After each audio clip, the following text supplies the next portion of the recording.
actually it's been sunny all week. It's been sunny for a week and a half. I just haven't been able to bring myself to make a video. But that's how dark it is, because you know how long it's been since the last video. And how lazy I've been for the week and a half. I'm gonna enjoy the sun. What's so hot? As you can see, the drying rack, which is giving me the perfect, beautiful shadows. It's been a time. It's been a long time. My hair has grown. I've become old, weak, fragile. Mentally. I'm still quite fit as a fiddle physically. Or that you get hit in the eye with a shuttlecock.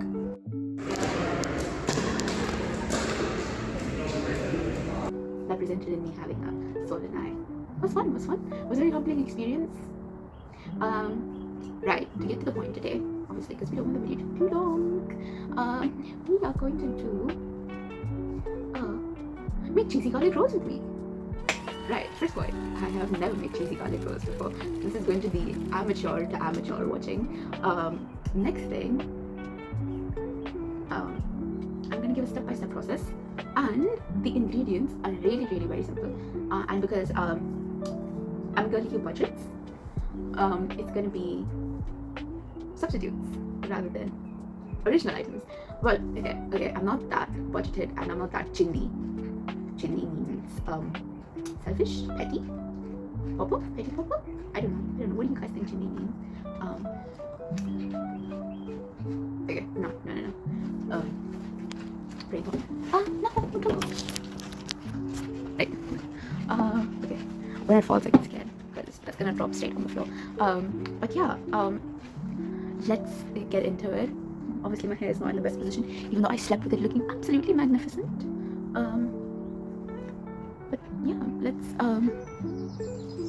let's get into it. Let's see me fail.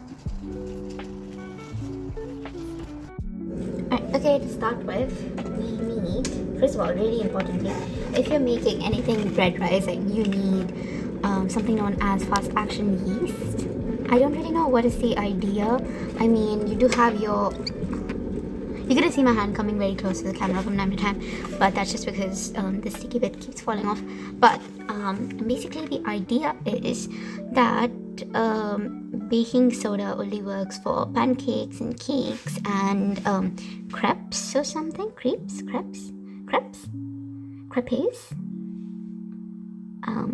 I don't know, you send me your version of, what do you call them?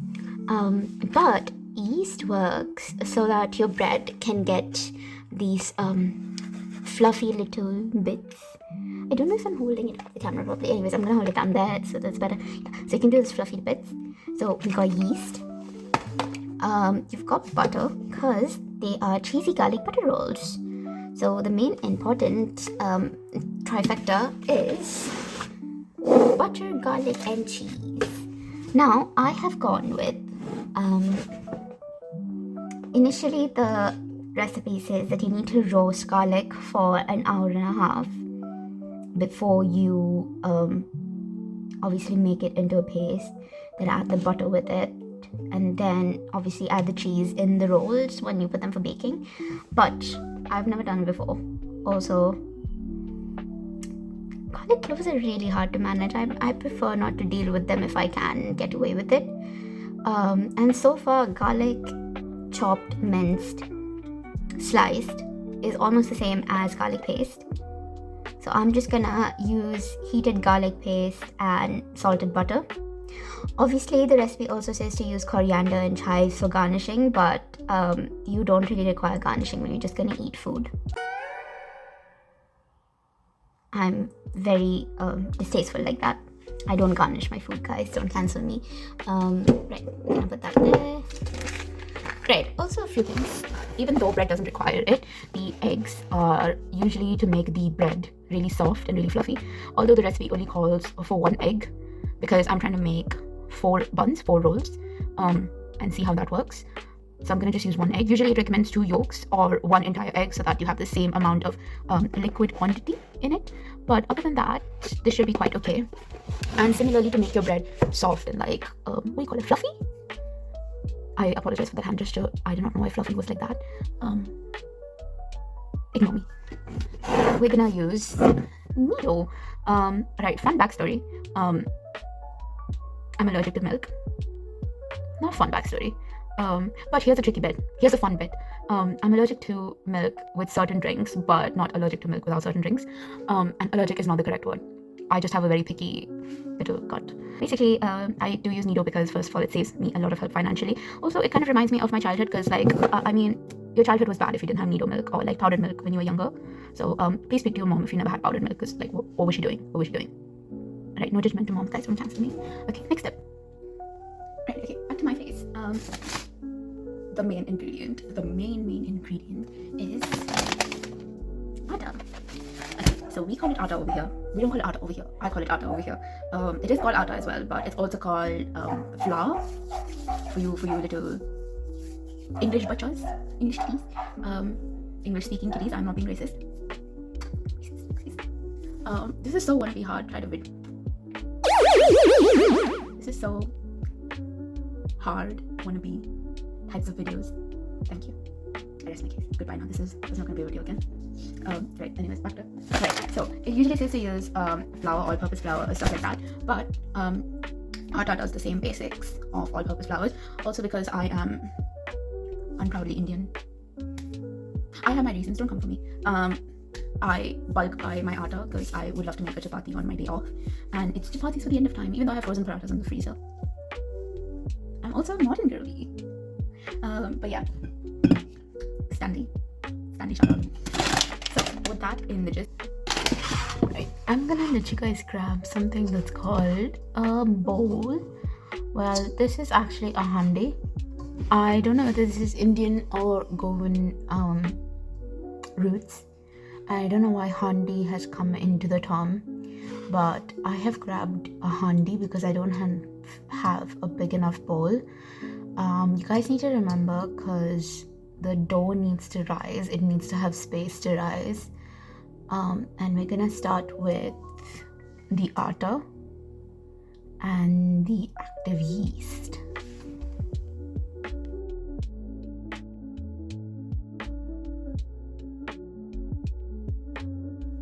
Right guys, so we forgot to add two important parts to the recipe. That is your oil and that is your water and your salt, obviously. So that was three ingredients. Right, so many of you have told me that it's really hard for you guys to make a kneaded dough, and so I should tell you it's actually quite easy. You just have your flour put in, which you've seen me put in. You had your yeast put in. Obviously if you're making the regular chapati or crepe or something like that, crepe obviously needs more water since it needs a liquid consistency, whereas this one needs a more dough consistency and less water consistency. My usually recommended technique is you put as little bits of water as you can. And now remember, this doesn't need to be hot boiling water. It needs to be maybe 2/3 of cold water and 1/3 of hot water. So once you put your hot water into your kettle and you make it hot, obviously fill the whole cup with hot water, then go up to your tap or go up to your filter water and pour in some cold water until you can realize you can dip your finger in, but it doesn't get burnt entirely. Obviously don't dip your finger in a whole cup of hot water and say that I told you to do that, because come on, common sense guys, don't be like that. Instead, just first filter it out, then second time filter it out, and then you will get 1/3 of a hot water and 2/3 of cold water. Or you could literally just pour 2/3 of the hot water out and put that in if that is easier for you guys. So you can see that I've already put the water 3 times, and my technique to work around this so that you don't get sticky fingers, it doesn't get too grummy and creamy, is that you would just keep rolling it around the bowl, and eventually they form these little clumps and pieces. And then all together at one point on your last or your perfect try of water, they're going to form this big clump, which is forming right now. You're going to have these dry bits obviously around that have not got enough moisture for some of the other reason. So you're going to clump them to the side. Try to clump them as much as you can, right? Whatever gets clumped, okay. Then you want to put a little water to get them moisture as well so that they can come together. While we're doing that, let's have a little game. How many times did I say clump in the last one? Please leave a comment down below. Right.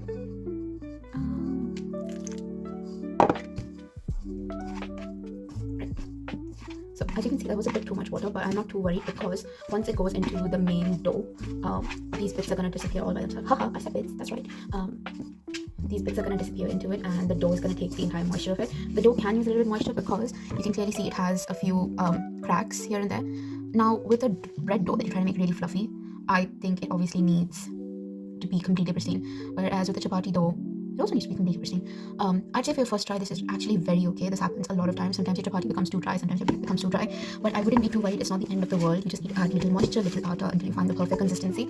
Everyone has a trial and error method. Right. You guys want to know how I make hummus? This is how. completely buff since 2021, ever since I learned to make the chapatis. As you can see, it's perfectly kneaded into a dough. Okay, so far, let's catch up. What we've done is we made the dough. Clearly I'm not expecting it to go that great because I put more dough in it, but hey, that's what this is for. Just going to show that obviously it's the first time I think you're allowed to make like mistakes and fail, but I am not expecting it to turn out unedible. So also now what we're going to do is we're going to wait an hour or two, because for the active yeast to work and for it to rise, should have done this on Easter. I should have done this on Easter. This would have been good wordplay. Anyways, forget it. The moment's gone now. I'm sad. For it to rise, it needs at least an hour, whereas on the basis of, it depends on what kind of yeast you use, obviously. So what I've used is active yeast, which means it will take an hour to 2 hours to rise, whereas for another type of yeast called dry yeast, it takes 1.5 to 3 hours. That's what the Google says. Right, okay. So we're gonna make our garlic butter after an hour or two. So until then, we wait.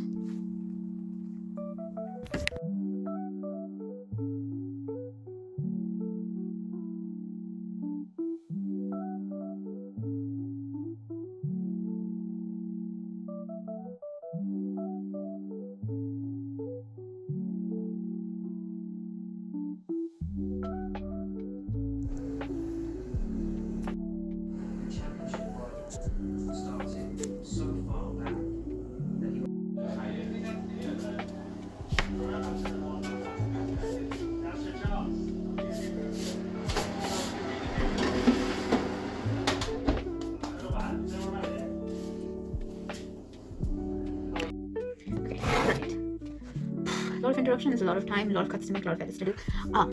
So to get to the gist of our video, before we do a quick recap.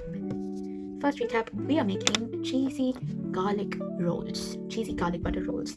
All you require for these is, what's happening? Why is that? No, I'm gonna do that. I still haven't figured it out, but right. So all we need for that is the first 3 obvious things: cheese, garlic, butter. The usual original recipe calls for a roasted garlic that gets roasted in the oven for an hour and a half to 2 hours. It gets roasted for an hour and a half or 2 hours on really high heat, so about 200 plus, 250 degrees Celsius, that is mostly. And your other basic things is dough, atta, flour, yeast. Atta and flour are the same thing. Yeast. You go for active yeast rather than dry yeast because dry yeast takes a longer time than active does. You go for salt, oil, and lukewarm water that is 1/3 hot, 2/3 cold. And you can dip your finger in the water to make sure that the water is of a good temperature, right? Slay. Okay, your next thing is, once you make the dough, make sure to make the dough a bit more soft and fluffy. You add in a mixture of milk and eggs. I have used powdered milk and eggs, which obviously is a bit different to the original recipe, but milk is milk, and you can't tell me otherwise. Right, once you're done kneading the dough, you need to let it sit for an hour to 2 hours. Make sure it can sit for 2 hours because that lets the yeast work its magic and lets the dough rise. I obviously made a lot of dough without realizing. So I have a lot of food for the next 3 days to feed 100 people. Obviously, at the end of the video, I will show you how the food has turned out.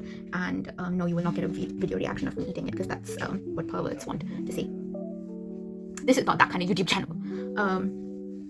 Right, while I say that,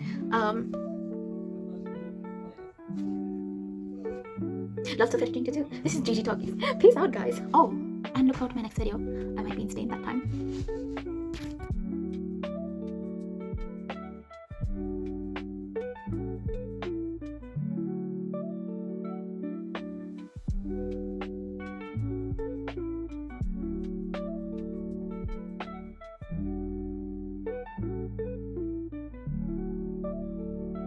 So much of this is going to be cut. Oh, it's going to be sped up. I mean, I did get reviews that a lot of you didn't like the squeaky, fast-paced voice, but would you rather watch an 11-minute video? A 30-minute video? Because I can talk for ages. I can talk for ages, but would you be able to listen? Guys, I could be like a test, like a universal test, where friends can be like, oh, do you think you listen to me? And they go, yeah, I listen to you. And they're like, okay, well, I'm going to need you to watch this video, and it's a video of me talking. Actually, no, it's a live of me talking. Business idea, guys, side hustle. Like, they come onto my live, and I get like 50 pounds. Boom, I'm in business. And then that's gonna prove whether that person can listen or not. And also install them with a lifelong of mental trauma, but hey, there's always collateral damage. So, I can be a worldwide listening test. Actually, you know what? This is your test. Your friends send this video to you so that they can know if you can listen well. Watch this video to the end, subscribe and like. No, obviously, you don't have to subscribe and like. I make this video for fun. But if you do, great video. It will make my midlife crisis so much better. Although I'm having one, but, like, you know. Anyways, we're gonna get into this.